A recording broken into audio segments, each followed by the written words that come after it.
Welcome to Blaze News, the mandate day 11. I'm Jill Savage. Tonight on the agenda, Pam Bondi was sworn in as Attorney General this morning after the Senate voted mostly along party lines in favor for her confirmation. I will restore integrity to the Justice Department, and I will fight violent crime throughout this country and throughout this world and make America safe again.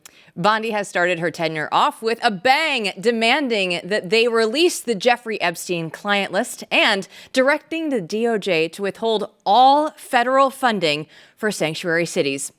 Yesterday, we told you how the Trump administration offered buyouts to federal workers, which 20,000 employees have since accepted. Now, the CIA reportedly has offered its entire workforce a buyout, and the agency is also on a hiring freeze.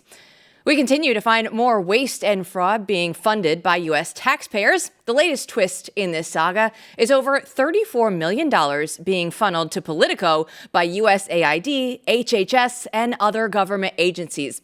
In response, the White House has ceased all funding to Politico.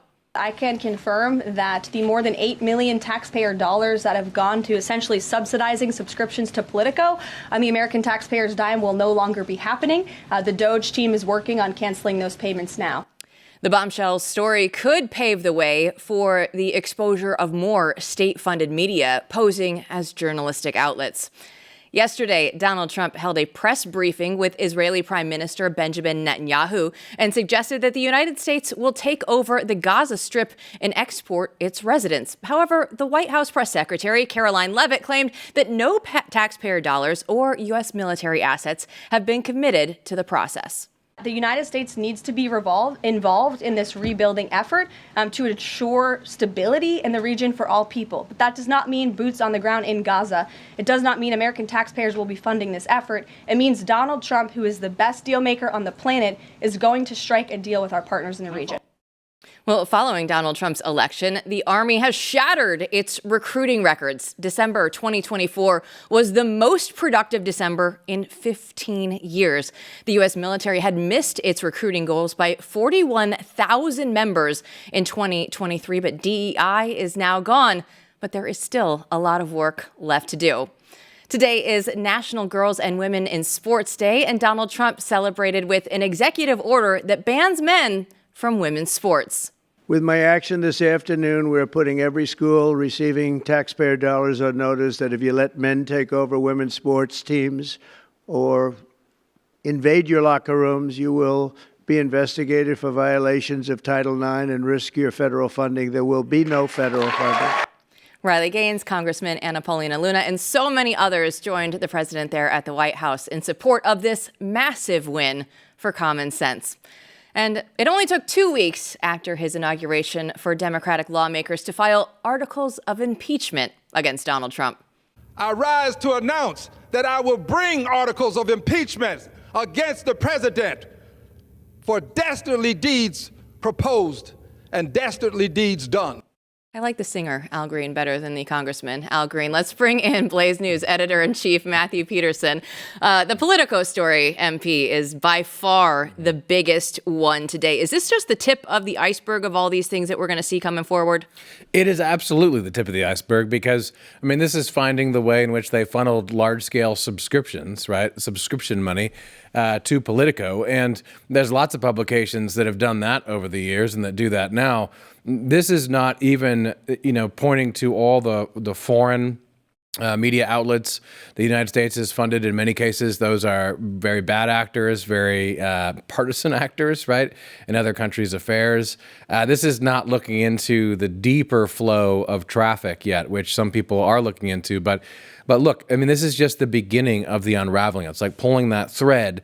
And this thread today, everyone in the country is aware of and upset about, and you can just see the mushroom cloud explode because people are so fed up and they're being reminded of the reality of where their tax dollars have gone. And as everyone else is getting censored, right? I mean, BlazeTV is being censored.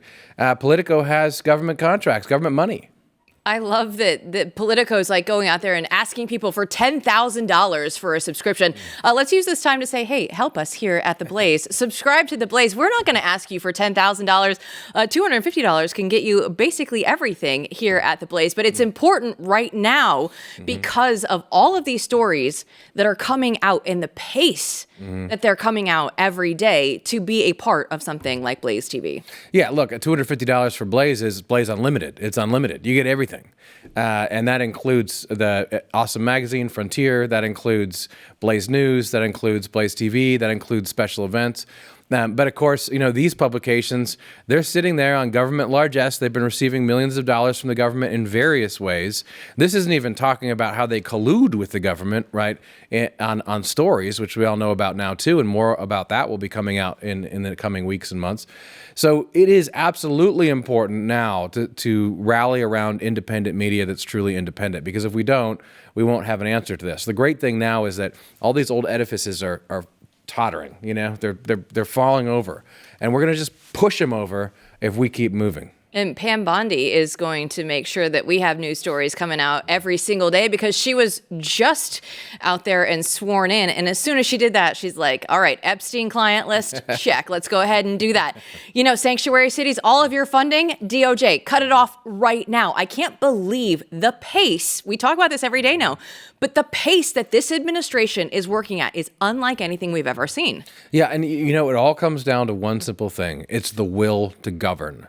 It's the political will to do what's right and not care what the media or the Democrats say. And if you have that, if you truly don't care, then you go in and you use the power of the office and you say, hey, we're going to knock this off. We're going to do this over here. And you get to work. So it's not even, in reality, it's not even a fast pace. This is just what normal governing ought to look like if you're a responsible person who actually wants to get the job done. Well, don't go anywhere, because the government waste doesn't stop. Matt Kibbe will join us to expose how Washington funded Wuhan. Just ahead.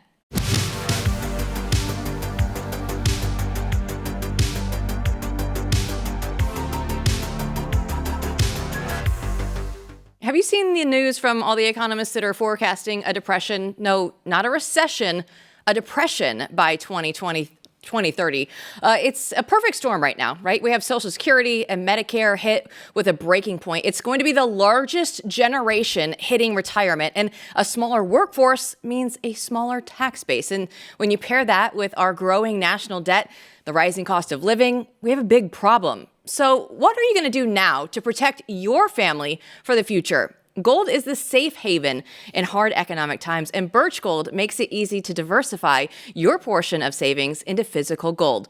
Birch Gold will help you transition an existing IRA or 401k into an IRA in gold, and it doesn't cost you a penny out of pocket. So you can protect your future today. Text Jill to 989898 and get your free info kit on gold and a copy of The Ultimate Guide for Gold in the Trump Era with the foreword written by Donald Trump Jr. So there's no obligation, only information.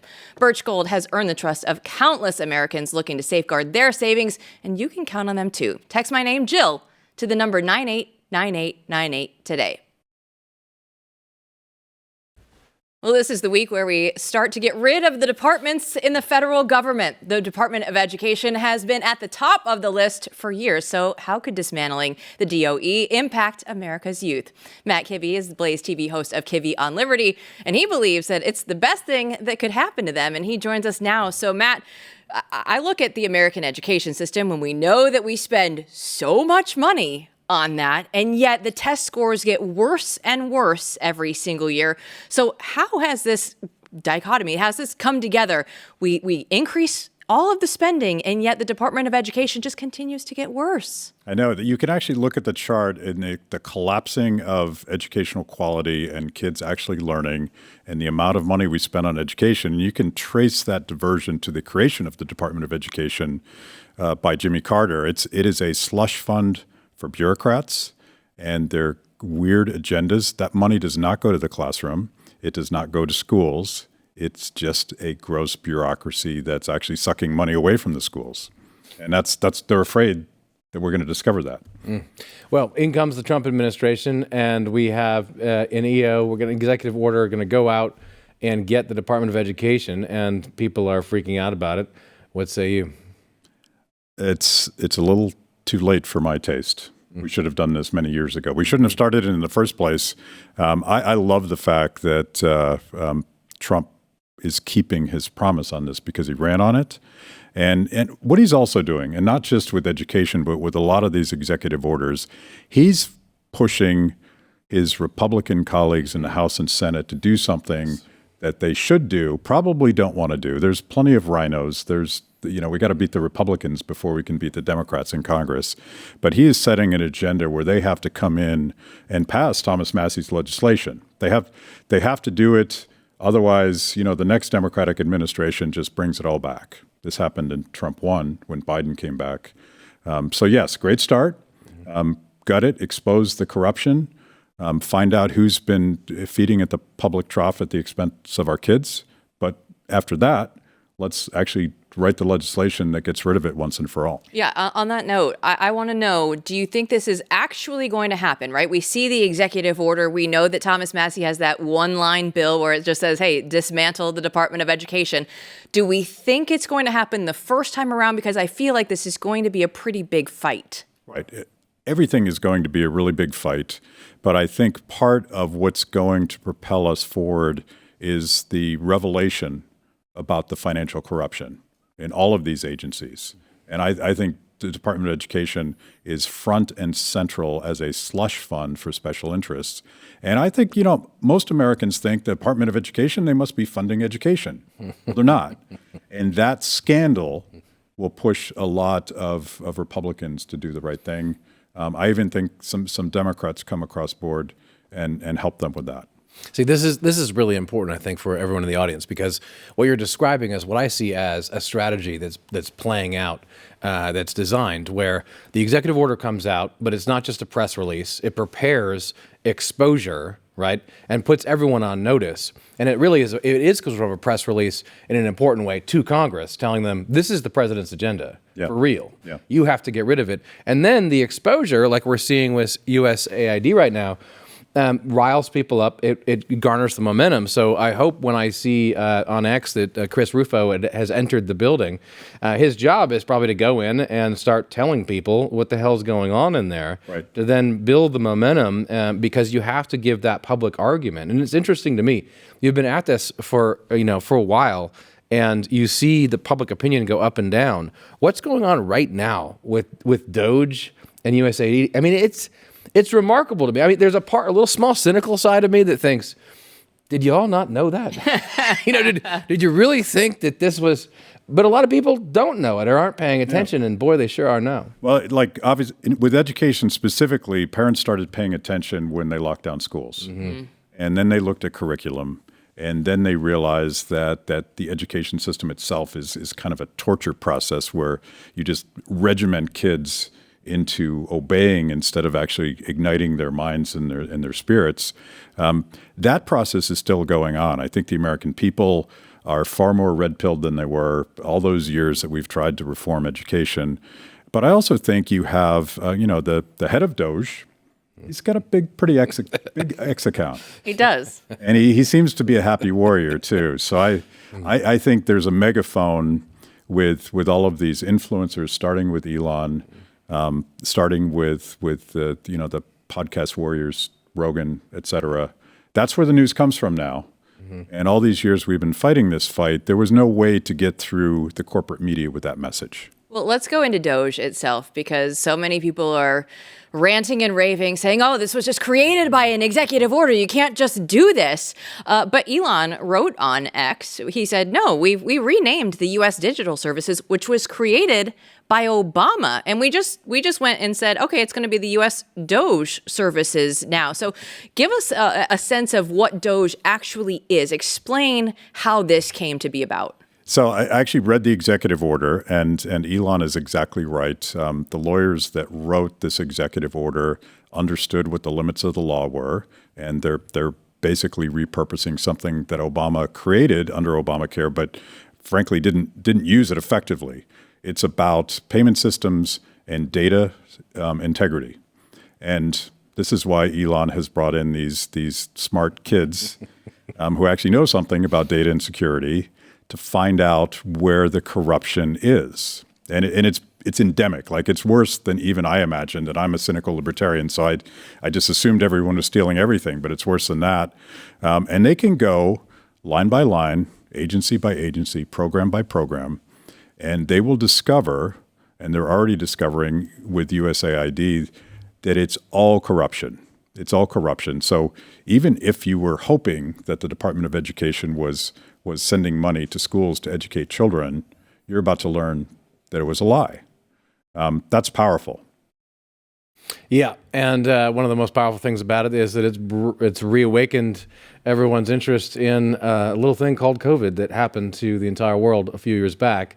And you have some things to tell us about that ongoing series, The Cover-Up. If you haven't seen the previous episodes, you really should. It's incredible stuff. But this is detailing the government's effort to censor basically everything related to COVID-19. Yeah, my guest on the most recent episode, Dr. Richard E. Bright, happens to have been Anthony Fauci's arch nemesis since going up back to 2001.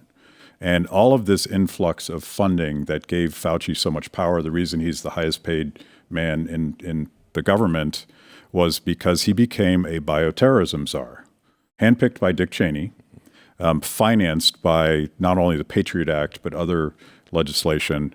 And the one problem they had was that the Department of Defense and other intelligence and defense agencies were explicitly prohibited from doing this kind of research. We had signed a treaty that said we're not going to do dangerous biodefense research. But there was no compliance office at USAID. There was no compliance office at NIAID, Anthony Fauci's perch. So they're basically laundering money to do dangerous research, sloppy security, one near miss after another until COVID-19 leaks from Wuhan.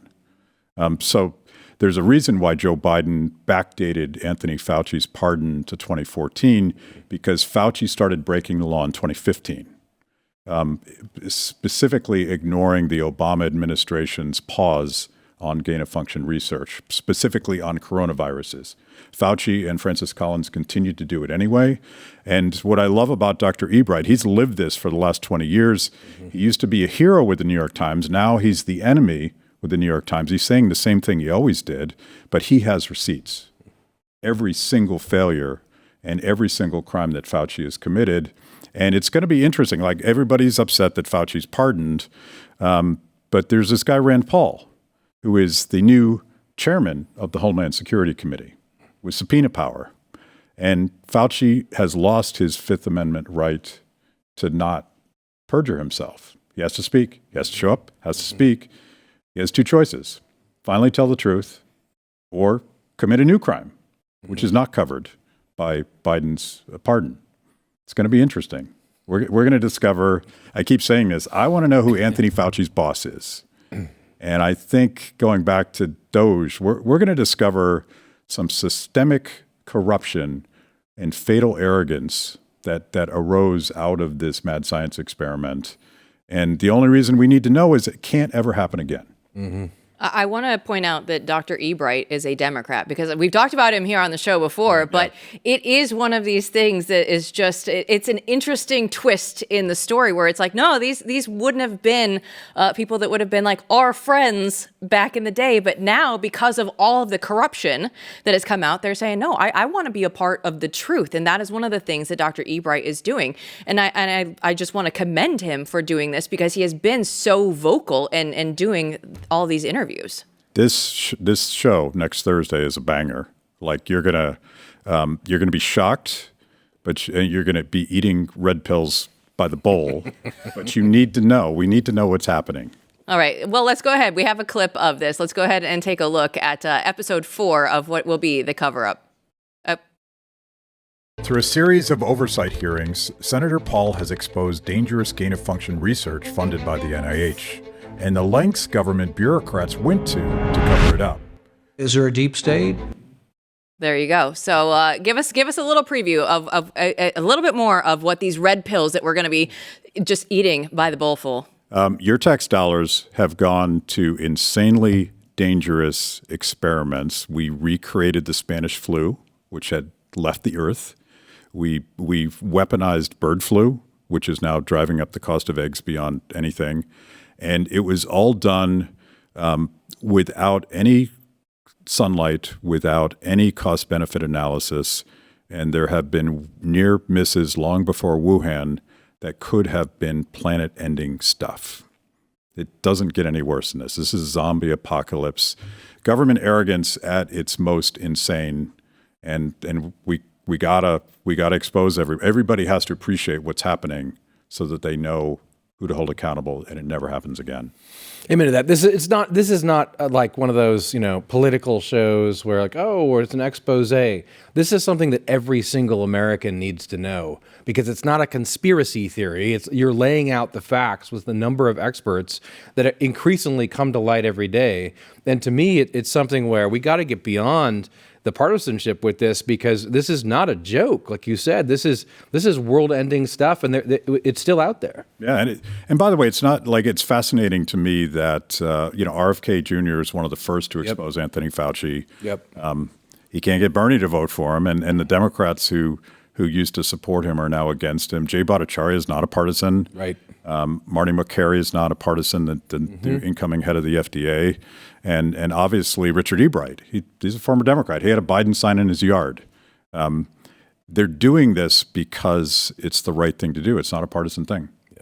Last question for you. I just want your take right now on the administration and what is happening, just the pace of everything, and where you think this can actually go. Yeah. So this Trump 2.0 is very different than Trump 1.0. They are locked and loaded. They are ready, and evidenced by the DOGE executive order.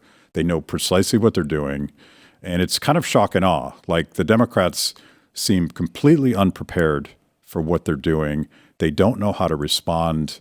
And it, as I said earlier, it's important because Trump is also setting the agenda for when the House and Senate start doing their work. I wouldn't trust the House and Senate to do it themselves, with the exceptions of people like Rand Paul and Mike Lee.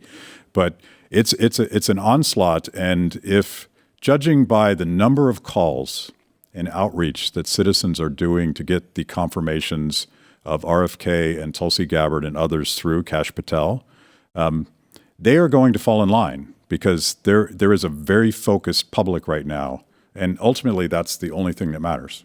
That's absolutely true. Matt Kibbe, thanks so much for joining us. Thank you. Everybody, check out The Cover-Up. It continues next week on BlazeTV.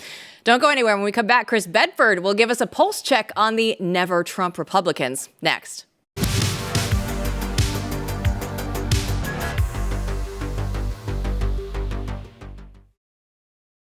We see CEOs all over the place trying to kiss the ring. So can the Senate GOP's resistance to Donald Trump stand the test of time? Blaze News senior politics editor Chris Bedford thinks this movement is on the way out. He wrote about this in his latest Beltway brief, and he joins us now to break it all down. So Chris, how much longer does this anti-Trump GOP have? I think it's on its last legs, at least as far as its ability to create, to shape what goes on in the White House, to control what goes on in the White House. Kind of what you've seen these last couple of weeks, its attempt. I mean, you saw it probably best laid out just yesterday when Senator Cassidy went down to the floor and started, after he voted yes on RFK Jr., and then listed off all the concessions that he demanded. It was kind of like Cassidy decided that he was now in charge of Health and Human Services. A whole lot of things would be rather difficult for a senator to be able to enforce after his yes vote. But so far, they had hoped to sink a number of nominees. And we talked about this early on in the show, about how Matt Gaetz' nomination had really shifted the Overton window. After that, and with pressure campaign that they weren't quite expecting, the Republicans were able to push Hegseth over the finish line, despite 3 Republican no's. J.D. Vance went down there and cast a deciding vote. They were unhappy with some aspects of RFK's Make America Healthy Again agenda, despite the fact that a growing and a very vocal part of the base is extremely in favor of this. They were also extremely against Tulsi Gabbard, and she was able to advance from committee. Part of that, I mean, it came down to courage. There was definitely members of this committee, definitely members of RFK's, including the chairman, who wanted to vote no. They kind of made that clear. But the weekend before, when Collins decided she was going to vote yes, that puts Senator Young in danger. It's got 3 years until he's got a primary, but he didn't want to actually have to deal with that. He didn't want that level of pressure on him. He says he was satisfied with some of the conversations he had. I don't really believe it. He ended up voting yes. It was to step out of line was to face the most popular Republican president in generations and the majority of the American voters who actually put him there. And the last one left is Kash Patel. At least as far as very contentious nominations go. Kash Patel, it seems, has more momentum on the GOP side going into this than any of the other candidates had. Of course, there's always going to be that issue. Democrats have managed to drag it out to about 2 weeks. The chairman of the committee is 92 years old. He's been doing this a long time. He also likes decorum. He's not as hard of a hitter as you might expect. So he's given the Democrats 2 weeks. They're not going to use that to seek answers. They're not going to use that to try and come to an understanding and see if they can vote yes. They're going to use that to try and sink the nominee. But the only real threat to any of these nominees, thanks to our friend Harry Reid, who got rid of the filibuster and nuked the 60-vote threshold, the only real threat you have on this is Republicans. And Republicans who promise to be a thorn in the side of MAGA and still could cause a lot of trouble on the legislative agenda that is the smaller legislative agenda that is there, have basically been beaten at every single round by the Trump administration and by the people who push from the outside, the people who push from the inside, and honestly, a couple of good nominees. And they're in a full retreat. Chris, I mean, obviously success breeds success. And what we have here are smashing wins with people who are obviously wavering or very anti. And so that's going to help push Kash forward. But let's look a little bit longer to the, further out in the future, because their inner hearts are not going to change. So I mean, these are not people who are going to necessarily convert truly to MAGA and Maha. So, I mean, at what point do we say it's over? And what are the flashpoints in the future where they're going to, quietly sort of try to thwart the agenda again? Is there anything looming? Do you think that'll happen? Or maybe some of these people, just they're politicians. Maybe they do just put their finger to the wind and actually become MAGA. How do you see this playing out over the next year? You've got a couple primaries coming up. Young's only got a couple years, but Tillis is up next. He's a very close ally of Mitch McConnell. He's from a deep red state. There is absolutely no reason. It'd be like the Democrats getting questions from a more conservative-leaning senator in Massachusetts. You would never, ever have that with the Democratic Party, but you have that frequently with the Republicans. So he's got a couple of years. He's really going to have to behave, because we've seen the last rallies that Donald Trump is willing to throw for his own election, but we haven't seen the last on primaries. And he's going to want team players, especially in this dangerous Senate season they have for the thin Republican majority that's coming up in the midterms. You're going to see people like Cassidy, who could have been a thorn in the side, but then have to run for re-election next year in deeply red, deeply Republican Louisiana, have to face their voters. So they're afraid of this. And then, of course, there's Mitch McConnell. He's not afraid of anything. Why would you be? It reminds me of when I warned my grandfather in his 90s at the beginning that COVID would be dangerous to him, and he laughed and said, like he cared at all. Mitch McConnell seems to be along those sorts of lines. I mean, he literally fell down again in the Senate today. His legs are weak. They've always been weak because of polio, but also, let's admit it, it's because of age and balance and the way that impacts you. He's not gonna change his tune, but if he pushes too far, then I think you'll start to see a change tune from Republicans, especially at the White House. This has proven much more than the first administration to be a hands-on, aggressive White House that knows what's going on and knows how to move the levers of power. A lot of Mitch McConnell's power comes from his ability over decades to place largely middle-tier staffers throughout all of the Washington establishment, where they rise in power and they gain seniority, and they all owe it back to this network of Mitch McConnell. Well, the way you break a network is you punish it. You stop hiring those people. You stop doing business with those people. You force those people to flee. And then when the king finally retires, you're all set. And also, you got the Kentucky legislature right behind him. So Kentucky has a Democrat mayor. He's from an old Kentucky family. He's got legacy. He may be the last Democrat or governor you have for a very long time. But the legislature removed some of Mitch McConnell's staying reasons. They took away his power to appoint a replacement and said, if the senator steps down, the state party that he represents gets to choose the replacement. So they got rid of that. Mitch McConnell can only play hardball so hard before the end. All right, Chris. Well, the biggest story of the day is Politico, right? We all knew that NPR was funded by the government, but now we see that Politico has taken money from HHS, USAID, a number of other government agencies. So how do you break this down for us when you first heard the news today? Well, this is just a real look into how the swamp operates. And all of it, of course, can be explained. These are for subscription models. This is just people paying to subscribe. But at the end of the day, if you're over 5 years taking almost $35 million in subscriptions from the federal government, from the taxpayer, then you're largely funded. Their 200-person news team that just is donated to Political Pro is funded in large part by the taxpayer. And what Politico Pro does is it counts votes. It allows these bureaucrats to count the votes, and then they sprinkle throughout it some kind of policy-centric reporting, whether it's on labor or energy or other things that, the average reader is not going to care about, but bureaucrats might care about. But largely, it's that the bureaucrats can track what's going on in Congress. We charge an exorbitant fee. We're talking $8,000, $9,000, $10,000 a year to subscribe to this service. This, it turns out, is subsidizing something. So all of these publications, whether it's Politico or Axios, they're not really supposed to be broadly enjoyed. They're written for CEOs of big tech, big business. They're written for lobbyists. They're written for people who are in government. They try to make them feel warm and fuzzy. They try to help them sound like they're smart. I mean, Axios literally has this thing, sound smart or be brief, that they put in there. And it's usually extremely mundane points. You'd have to be rather far outside of what's going on in DC to say, oh, that's an interesting point.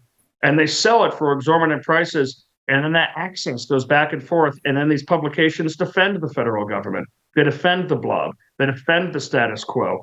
And everyone's happy. Everyone's paid.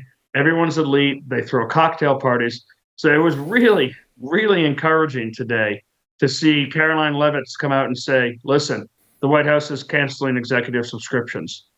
Because, I mean, a $35 million hole in the budget is going to have to change that kind of model. It's going to change. This is not normal reporting. This is not for the American people. This is reporting and access for elites. It's barely even considered like normal journalism. And they ought not to exist in the same fashion. It's a dirty, dirty business model.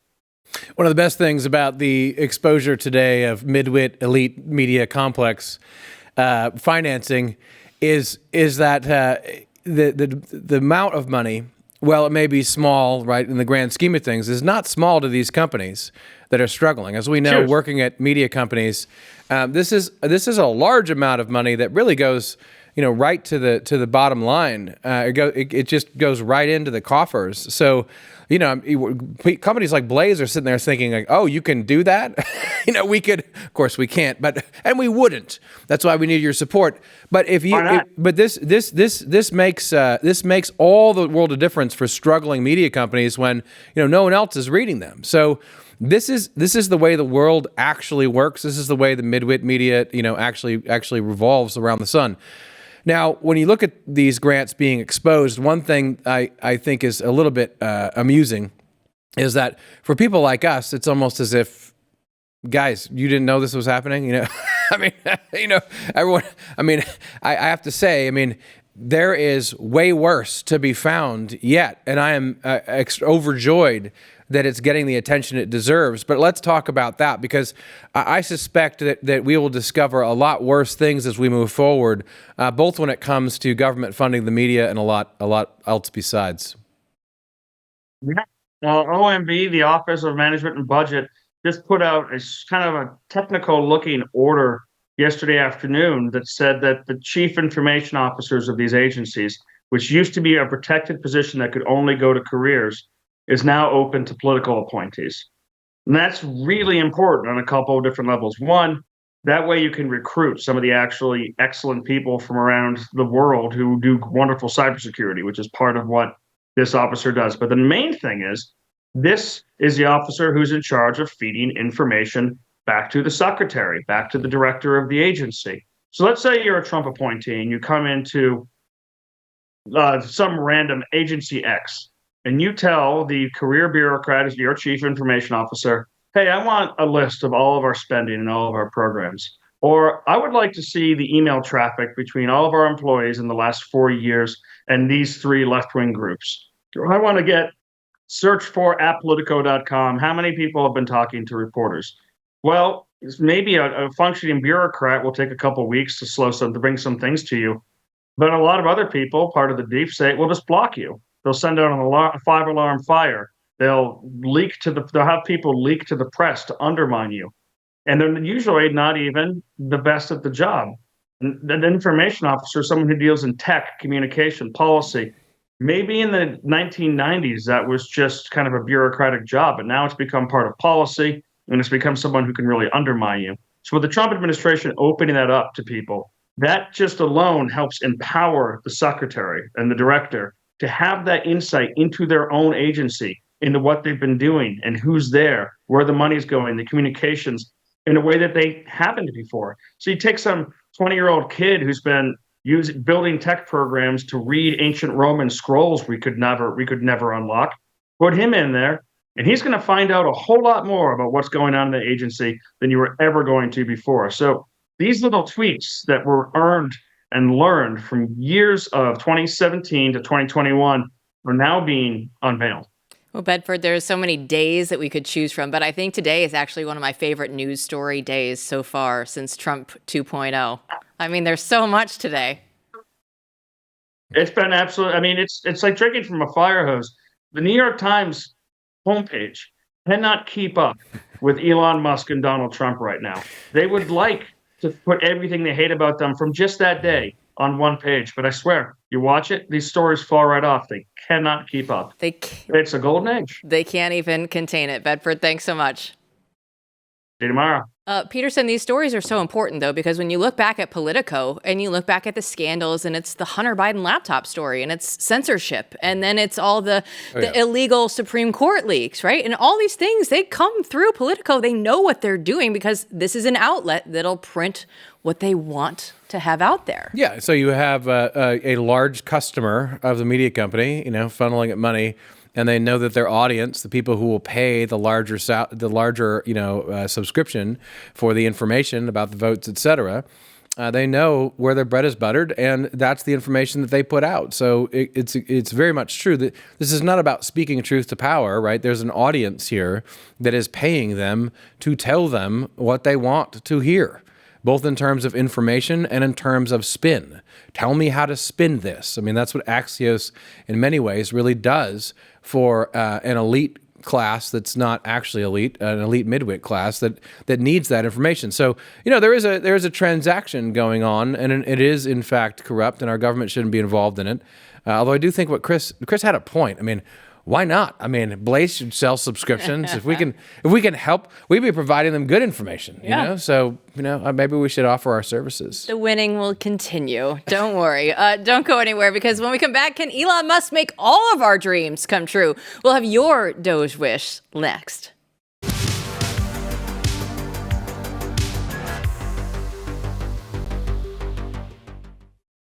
Well, they say that Christmas is the most wonderful time of the year, but I might argue with them that it's right now, because this is the time where we're getting rid of departments and agencies. So I asked you on X, which department or agency should Trump get rid of next? And your responses came in. J.B. Brooks replied, the IRS. And MP, this was by far, surprisingly, the IRS, by far the most responded answer. I wonder why. Who could possibly want to get rid of the IRS? Oh, maybe everyone.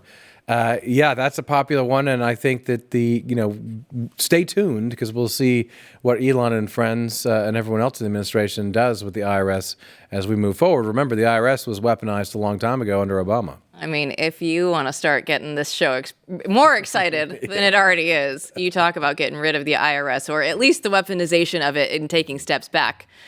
That's going to be a whole nother level here on the show. Thomas Sanko replied, abolish the ATF. They've demonstrated their willingness to criminalize law-abiding Americans multiple times by redefining legal terms surrounding firearms with pistol braces. And the founders would have never tolerated such an agency in the first place. Good point. Yeah, look, I am not a card-carrying libertarian by any means, but I think this is one of those cases where constitutionally there is no reason for an ATF. You could have states do this. If there is a reason, it's a larger national security reason, and that would have to be something that probably could be put within some other agency. So I think that we need to take a very hard look at the ATF and ask ourselves why we have it and if there's not other ways to accomplish this without a separate agency. Amen to that. And Kyle H. writes that even though they're independent, the Federal Reserve and the CFPB, they both have slush fund written all over them. And I can tell you, I have the creature from Jekyll Island in my green room right now because you never know when you just might need to open that up. So the Federal Reserve, I'm all for it. Well, I mean, some people would say the Federal Reserve is the greatest of slush funds, the world's slush fund.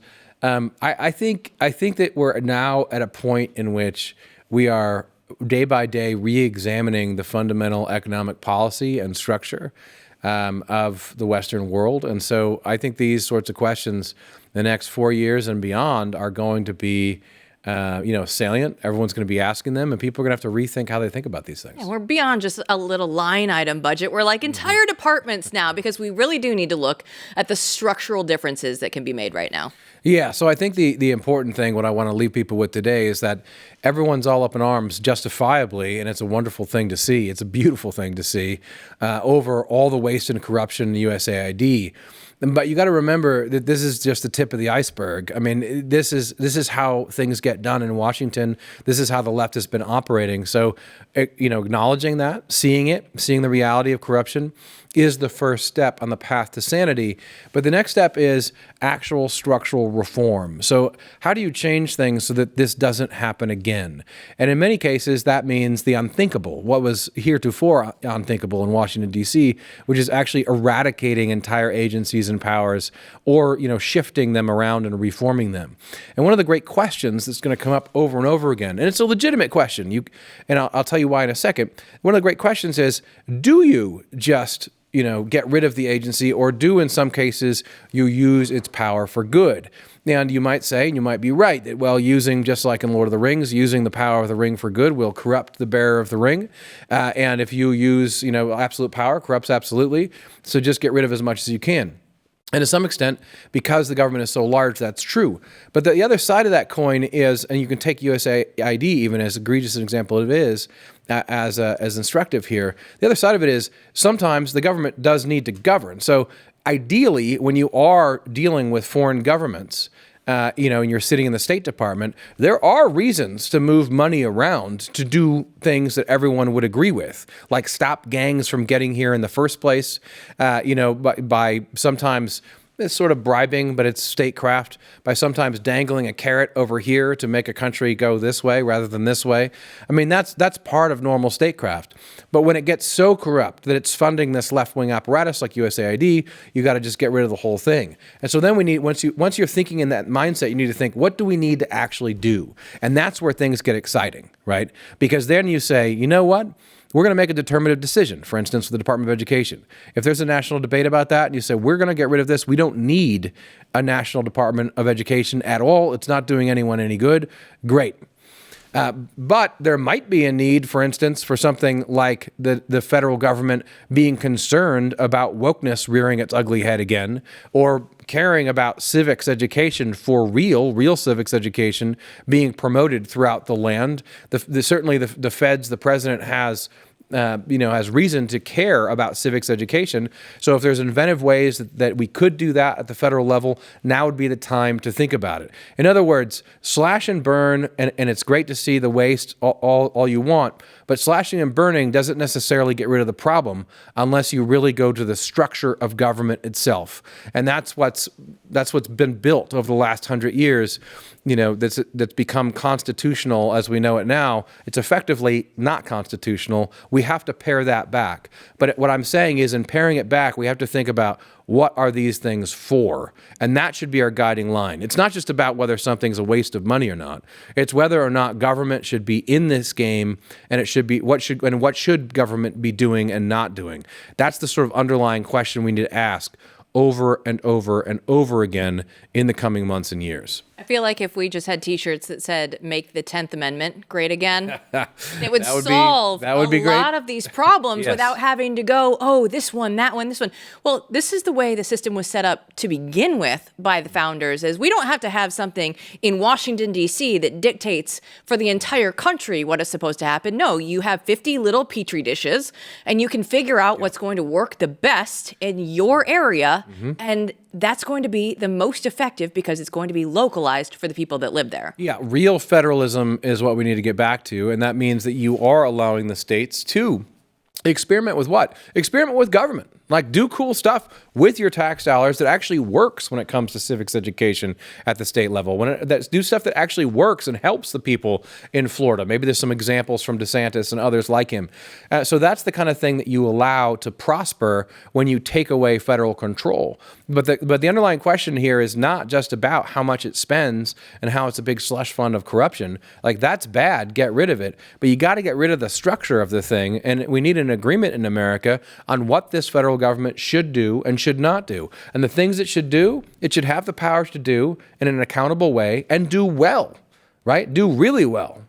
And everything else, it should stay the hell away from. And that's the underlying debate that was so exciting, is we're now having that as a people day by day, as Elon and the boys and the Trump administration goes and rips everything apart. It's a wonderful thing to behold. Like, this is political science 101. We're going to find out, we're going to figure out, we're going to decide what the federal government should do and shouldn't do. Yeah, good punch so far on the deep state. But we need a name, I feel like, for Elon and his boys, right? We keep referencing them here. Like, they need a cool name by this point. Well, DOGE is pretty good. I mean, DOGE is cool, but they're going to be like the Avengers or something, but something in the government that's not.